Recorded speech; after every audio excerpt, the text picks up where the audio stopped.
मीरा भाईंदर शहर में सख्ती के लॉकडाउन का आज का दूसरा दिन है। व्यापारियों ने विरोध दर्शाना शुरू कर दिया है। मनपा के बाहर आंदोलन जारी है। आज हालांकि यहाँ पर व्यापारियों का दल नहीं आया, लेकिन वैयक्तिक तौर पर जो शहर के व्यापारी हैं उन्होंने सत्ताधारियों से आकर मुलाकात की और इस लॉकडाउन में व्यापारियों को लेकर राहत दी जाए इस तरह की मांग की, जिसके चलते मनपा प्रशासन में बैठे सत्ताधारी मेयर, डिप्टी मेयर, इन्होंने मनपा आयुक्त को एक पत्र देकर निवेदन दिया है कि वो इस माध्यम से या इन उपाय योजनाओं के चलते राहत दे सकते हैं व्यापारियों को।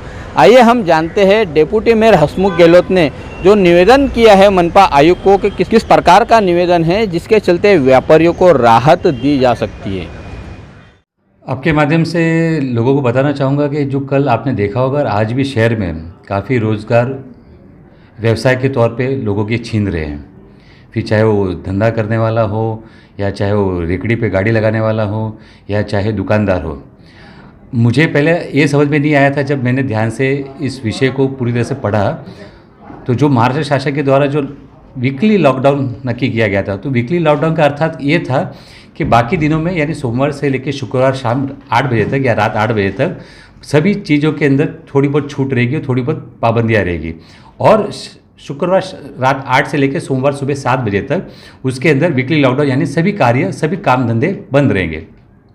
लेकिन वो स्पष्टता नहीं हो पाई और तकलीफ ये रही कि हमारे यहाँ से कमिश्नर महोदय यानी मीरा भाईंदर महानगर पालिका के और पुलिस के भी दोनों की तरफ से लोगों को आदेश दिए गए और लोग भी कंफ्यूज हो गए। मेरा आज की तारीख में वो पत्र मैंने लिखा है मीरा भाईंदर महानगर पालिका के आयुक्त को कि अगर आपको लॉकडाउन करना है तो कंप्लीट लॉकडाउन जो इस तरीके से अभी से कल से जो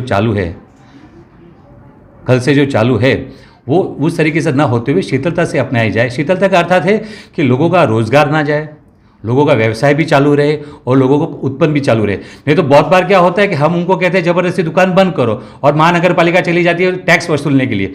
आपने देखा होगा, आपके माध्यम से हमने एक बार आयुक्त महोदय जी को दरख्वास्त भी की थी कि जो लॉकडाउन का पीरियड है उसमें उनको थोड़ा सा छूट दी जाए टैक्स के अंदर, लेकिन वो मान्य नहीं किया गया।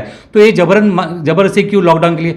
हम लॉकडाउन के विरोध में नहीं है, लेकिन लॉकडाउन को थोड़ी सी शीतलता दी जाए ताकि लोगों का काम भी चल सके, लोगों का पेट का भी ध्यान रखा जा सके, लोगों का घर भी चल सके। जो बेरोजगार जो हो रहे लोग वो बेरोजगार ना हो, ये माध्यम के तौर पे हमने आयुक्त को कुछ पत्र में पॉइंट्स दिए गए और साथ में ये भी कहा है कि हो सके तो इस पे चर्चा की जाए। जो आज की तारीख में महापौर मैडम ने मीटिंग बुलाई है और इस विषय पर चर्चा होगी और हाँ, पत्र के साथ साथ हम मौखिक तौर पे उनको हम उपाय योजना भी बताएंगे ताकि शहर के हित के लिए हो और वो लोगों को काम में आ सके और लोगों का उसका फ़ायदा उठ सके।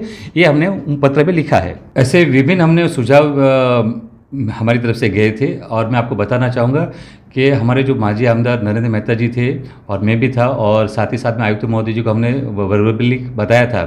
एग्जाम्पल के तौर पर आपको बताना चाहता हूँ कि जैसे भाजी मार्केट है जो सुबह से लेकर रात तक का समय है, बराबर है, उसको अगर हम उसको छोटा समय में अगर कन्वर्ट करें ताकि उसमें ट्रैफिक ना हो, गर्दी ना हो, तो जो सुबह से रात ना होते हुए हम सुबह 8 से 10 या 10 से 12 कर दें, या फिर दुकान जैसे लेफ्ट साइड में भी है और राइट साइड में भी है उसको हम P1 और P2 करके हिसाब से ले ले ताकि हर दुकानें अपना व्यवसाय कर सके, चाहे फिर वो किराना उसमें आती हो, इलेक्ट्रॉनिक्स आती हो, फिर वो बाद में हार्डवेयर की दुकान आती हो या फिर ज्वेलरी की आती हो।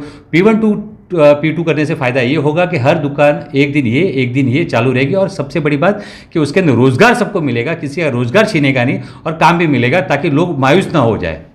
इस तरीके से और भी हमने इत्यादि उपाय दिए हुए। साथ में हमने आयुक्त से चर्चा ये भी की है, अगर आप मानसिकता बनाते हो कि शहर के हित में कार्य होना चाहिए तो आप इसके लिए बैठक रखिए। तो इस बैठक को मानने के लिए महापौर मैडम ने बैठक आज के दिन रखी है।